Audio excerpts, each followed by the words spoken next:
Gigantium Mysteria, a horror story of the island of Gigantia.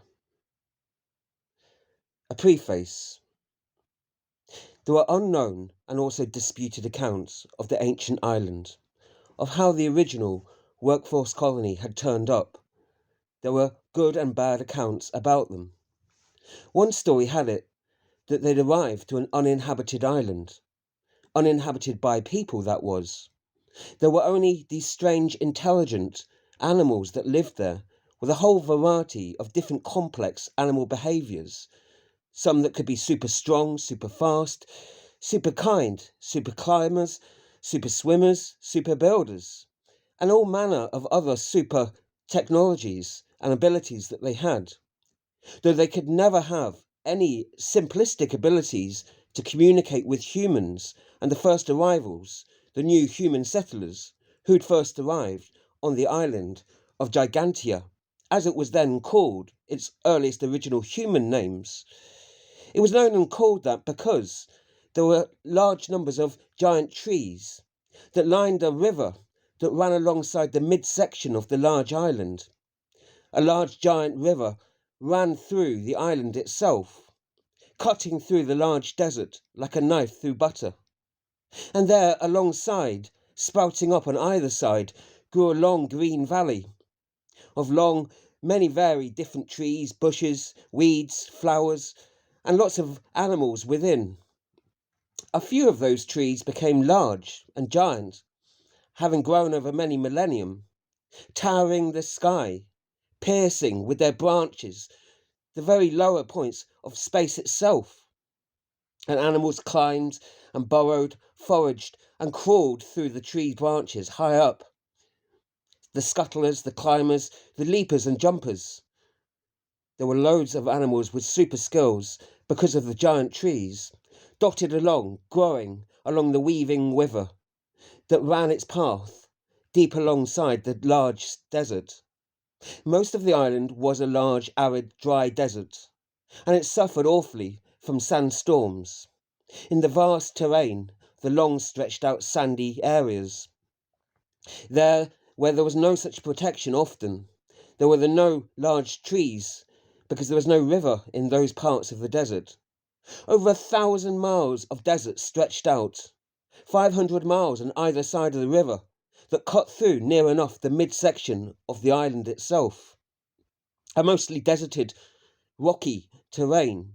In the far northern section, in the mid-north, for 300 miles or so, there were large mountainous, rocky desert areas with a variety of smaller fauna and flora, green plants, bushes mostly, and other smaller flowers and smaller animals that could be found there amongst the rocky, deserty north in the mountainous midsection region. Towards the south, and the midsection especially, was just large sprawls of desert, far away from the small enclave of the river that had the long green river, the long green paths on either side of the river that had turned the river itself an algae green colour because of the sheer number of aquatic plants that had grown deep within and up from and out of the river itself. But on either side of this long green corridor were the giant trees lined in a parade in a long giant wall of trees, some stretching nearly half a mile high, whilst a majority of those were smaller scrubs, bushes, and a variety of smaller trees also, that were more average size, the size of a person, 3, 4, 5 people, or even 7 or a dozen people, sometimes 2. But only a small handful of the trees reached 50 or 100 people. Those were a small number of the dying out trees that had not been eaten by the ravaging animals, the packs of wild animals that had eaten most of the island's greenery so far, slowly mulching their way through vast sections of the deserts that was slowly having been turned into that. There had never been deserts long before, but the animals could not write their history. However skilled they were at hunting, catching, foraging, scavenging, and even securing and building, and making their own nests and dens and homes and warrens, however much they were skilled and able to do a great many tasks of complex natures, they could not record their own history They wrote no books and made no videos and told no stories of such things for later generations of their ancestors or for other foreigners that would turn up.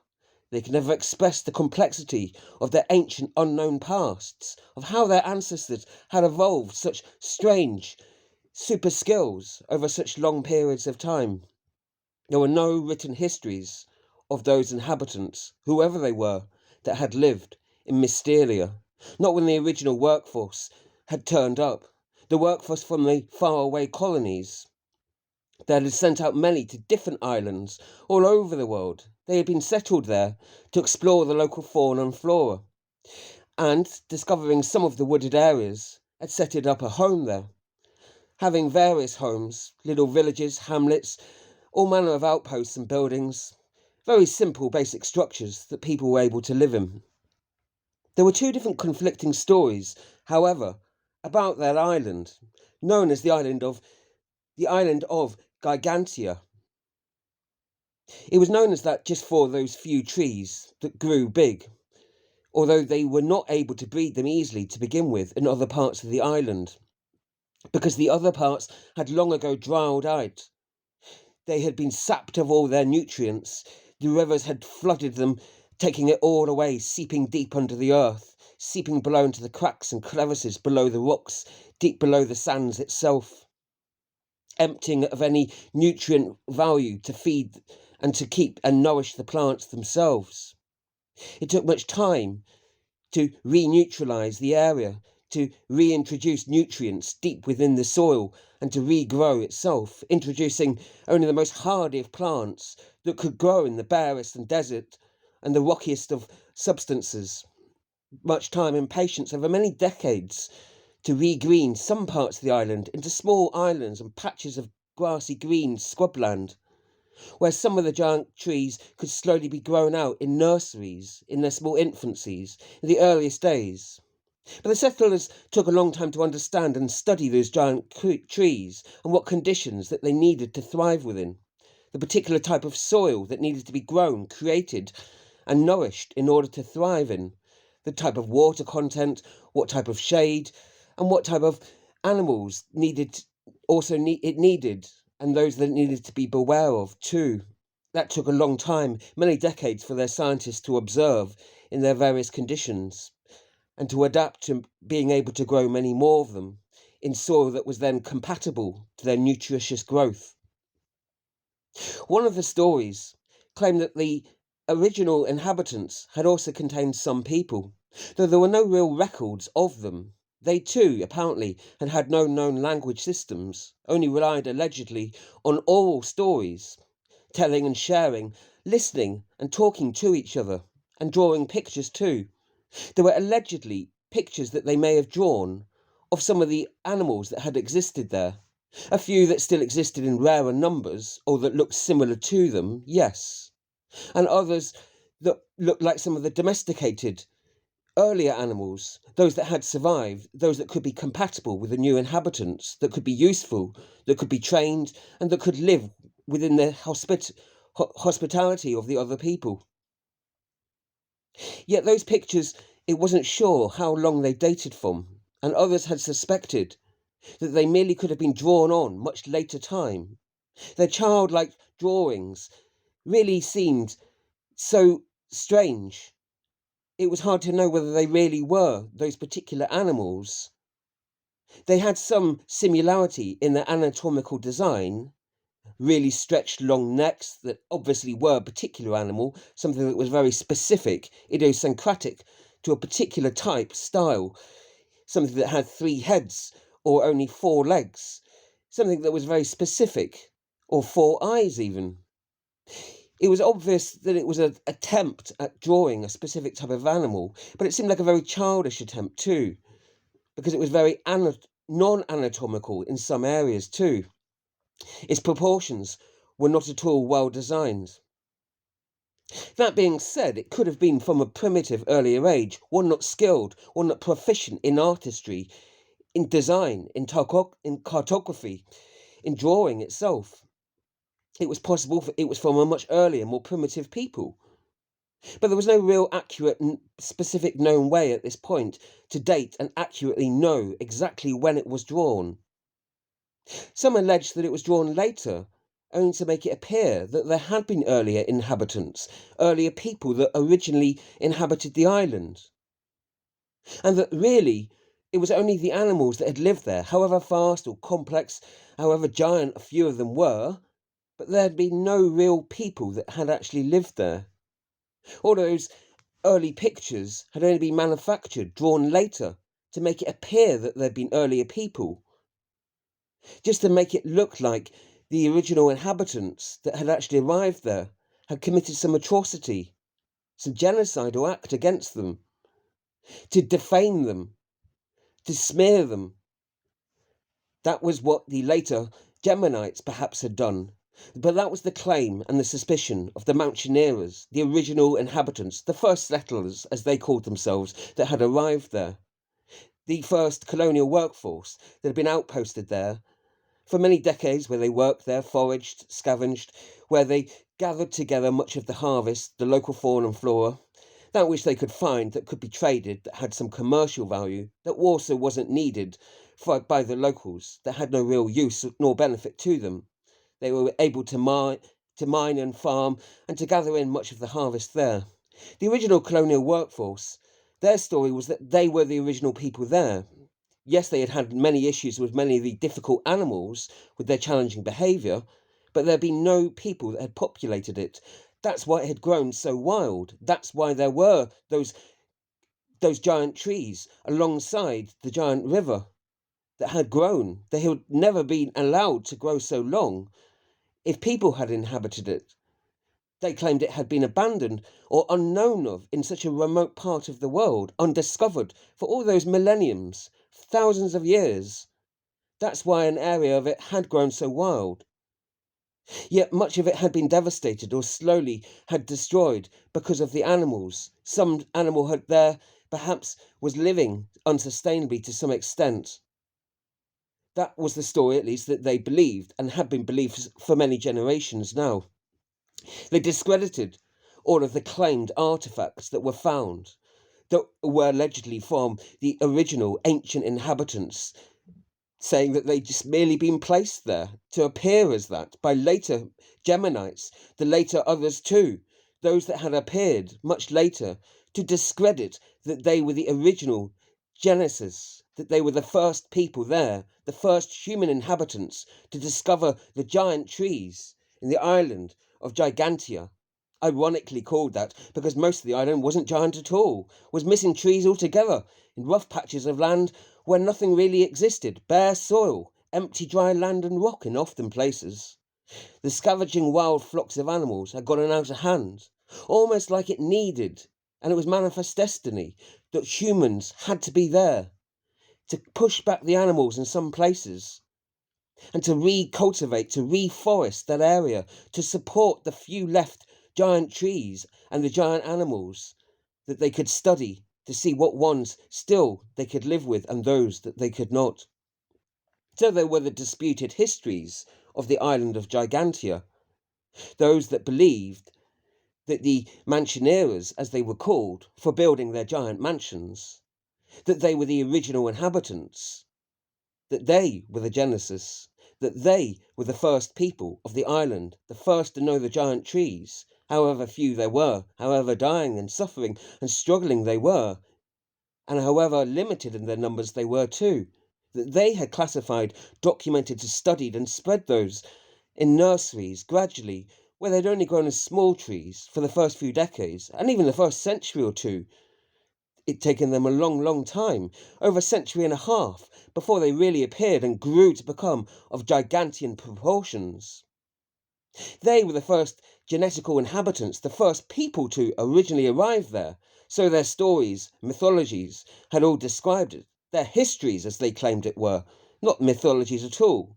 The later Geminites, of course, claimed they were legends and mythologies, that there had been many people that had lived there, that they were not the Genesis people after all, but the genocidal ones, that they had hidden away the people that had lived there before them, that they had covered up all the ancient pictures, graffitied painted over them, hidden away the ancient artifacts.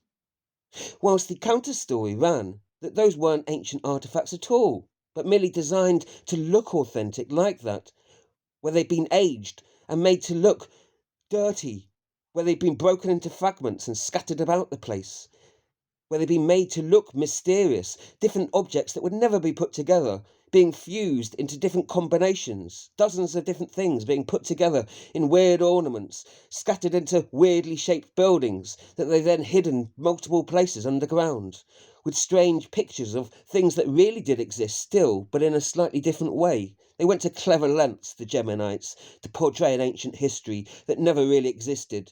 All the mountaineers knew the sophisticated lengths that they would go to.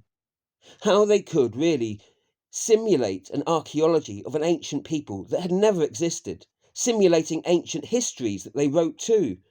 Yes, they had ancient artifacts they buried all over the place, ancient buildings where they fused their own modern buildings, but had degraded them to such extents. They had the technology to break things up and speed up the degradation so that they could make it look like things had degraded for centuries that had only been built recently in the last few decades.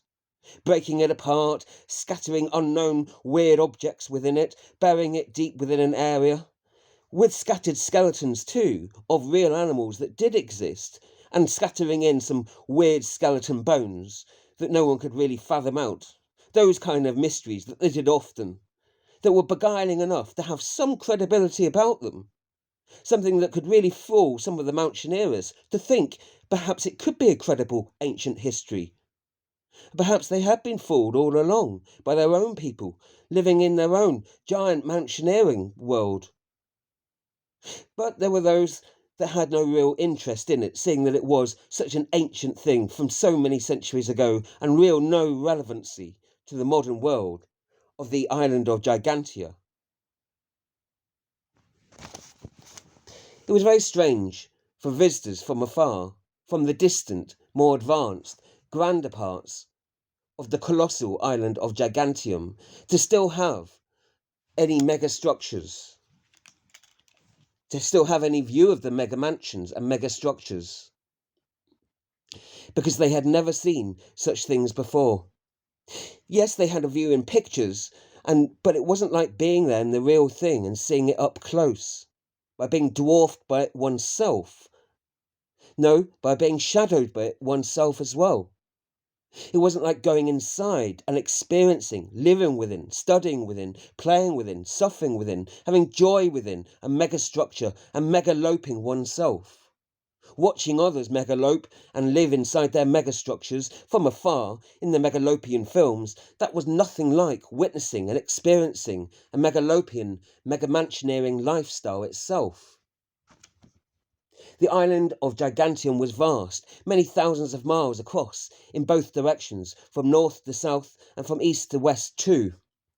The northern region was much more mountainous and rocky, and there were only few of the megastructures that could really live and support themselves sufficiently there, especially in the mid-section, in the coast of 300 miles or so, where there were dotted enclaves of dozens of those megastructures that had built and grown themselves up and down and out and around in different directions.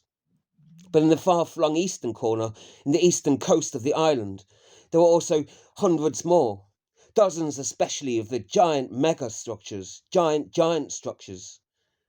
They were vaster too, terrifically bigger, colossal, vaster than one had words to describe. One really had to experience it, feel it, be shadowed by it and within it, to really know, to be swallowed within it, and to live as a tiny microcell, a tiny protozoan, bacteria, within the body of the megastructure system itself.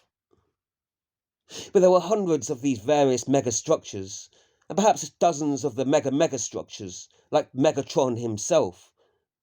There were many of the known character megastructures themselves that all had different characteristics, like people did, really. That had different temperaments, personalities, different ways of moving, different ways for living, different ways of containing their whole world within them, different ways and reasons for living. It was a whole world of variation within the island of Gigantia, and the geology of it was very different and had been cultivated and changed over much time, where the vast stretches of desert had slowly emerged into little dots and islands, oases of little pools of green valleys, areas that they'd slowly nutritioned out more growth, more organisms that thrived, more scrubland, grassland, and more islands of trees that had grown up around. They'd grown up around the megastructure that slowly had grown itself, the buildings expanding outwards and upwards, and sometimes deeper under within the earth itself. There were a vast number of those different megastructures that grew up, out, and down as well. Still, it was incredibly strange, overwhelming. To first approach the island, one saw Megatron sailing 50, 70 miles on a good day out at sea, if it was clear and the conditions were good. Through telescopes, of course, you could see it from much further afield and further at sea too. But nevertheless, Megatron and some of the other taller towers that pierced the sky itself, you could see many of those, many from the distant ships, long before, even hours before they docked in at the few scattered ports. There were some ports around the far-flung eastern shores, of course. At the Emporium, that was where many of the megastructures had been gathered together in a mega cluster of megastructures in the Emporium of the Far East. Then there were a few scattered ports in the south, in what was the southwestern region, but those were only minor industrial ports that fed some of the scattered islands, the scattered oases, the green oases of a few of the megastructures, dotted around in different parts. There were a few that were managing to exist and thrive more independently in their megastructure green world, surviving in their small dots here and there. Some of them, there were dozens of those, some of them surviving in the western sphere of the island, but those were more remote and rarer. Hundreds of those evolved and thrived more in the eastern side, scattered in different enclaves. There were clusters of them here and there, a few dozen here, a few dozen there, and maybe 30 or 40, who were all acting various independently, with shifting allegiances between each of them. All of those that tended to function much more in the eastern parts, in their scattered clusters of a few here, a couple of megastructures there. Often you'd find twin megastructures existing together in their pairs. Sometimes triplet megastructures, quadruplet megastructures, and clusters of megastructures. Here and there, there were a few dozens of those family megastructures, 8 or 9 of them sometimes, all functioning together with shifting, changing allegiances between them sometimes. And hundreds of those megastructure alliances that functioned in the eastern realms, but all dependent on the Emporium, the greater megastructure of the far eastern ports. The Emporium that really had some of the megastructures, the giant megastructures that were all connected, that had all been long connected with long bridges and under bridges and over bridges. They were all fused together, melted together in one giant mega construction. It was really a mega alliance of mega structures. 9 or 10 mega structures, but there were 11 and 12. 2 others that were potentially on the outside that had not fully joined up, that were not fully bridged, either underbridged or overbridged, that were still in some dialogue, discussion and debates about whether to fuse and rejoin, adapt and extend the alliance, the super alliance, the super mega alliance of the mega structures. But that was still in debate and in change, and who knew where that would go. Still, there was the old megastructure Emporium itself that had a very last glass dome that outstretched a vast amount of sky, connecting the 9 or 10 different megastructures. One of them was only partly connected in some ways. The other 8 were fully connected, under, within it, over it, and under it in parts too. Fully integrated into the large glass central dome that outstretched over a vast expanse, creating many gardens under within it, and a whole network of interweaving paths connecting the different megastructure buildings, the megastructure worlds that contained vast numbers of people within them. Those pathways that led out of the structures, going under the ground, emerging out onto the different gardens. The vast sporray of different sprawling out gardens, trees, bushes, canopy of orchards, and all number of different green foliages. The labyrinths of hedges that led into complex gardens, full of different areas of lounges where people could rest, sit, be entertained, where there were little show areas, sitting areas, resting areas. People even slept out there in good weather. They grew out there, sunbathed out there, danced out there, and all sorts of different events were celebrated out there under the great glass dome of the solarium, under the Emporium's world that was to the Emporium visitors, to those Emporium residents and the Emporium visitors that had the rights to visit. Whilst it was a very different geology in different parts of the island of Gigantia, the geology and the type of people that were able to live there also varied greatly in different parts of the island. It was still incredibly strange, awesome in fact, for foreign visitors from the very distant, advanced, grander parts of the colossal island of Gigantium to still see the mega mansion, to still call the building that though, to still use that old colonial term, the big house. Because with roughly 2.3 million residents, it was one of the smaller of the giant megastructures. It only had 2.3 million after all. So why was it even called the mega mansion? The big house in local talks sometimes. Well, it was the oldest house. It was the first to have been built as that, several centuries ago. It dated a long time ago, not quite to an ancient world, but to a long time back in history. Simply because it was the first city house of the time, the earliest to try it out. It was the oldest, dating back to the mid-21st century, of long ago, when they'd fused together great swaths of suburbs into one giant building, a giant house, a city house, the first of the city houses, in fact, in the mid-21st century. So it still retained its old world name of the Mega Mansion, and they were still known as the Mega Mansioners, or the Mansioners for short, even though it really wasn't that mega anymore compared to the vast other mega structures.